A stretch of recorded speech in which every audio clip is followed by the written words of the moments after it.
अस्सलाम वालेकुम जी, कैसे हो आप लोग? उम्मीद करती हूँ आप लोग खैरियत से होंगे। तो जी आज मैं आपके लिए एक नया टोटका लेकर आई हूँ जो कि बालों में खुश्की को ख़त्म करेगा। तो जी मैं आपको बनाना बताती हूँ।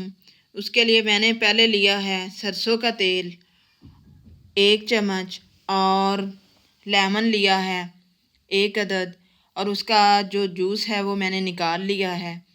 अब हम सरसों के तेल में लेमन के जूस को मिक्स करेंगे।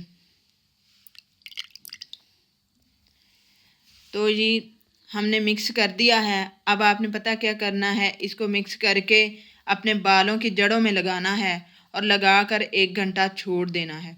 ये टोटका मैंने खुद भी अप्लाई किया है, मुझे इससे फ़ायदा हुआ तो मैंने सोचा आप लोगों के साथ भी शेयर कर लूँ। तो आप भी ये अप्लाई कीजिएगा। बॉय भी इसको यूज़ कर सकते हैं और गर्ल्स भी, आंटियाँ भी, ये सब के लिए अच्छा है। उम्मीद करती हूँ आपको ये मेरा टोटका पसंद आएगा। Thank you for watching my video.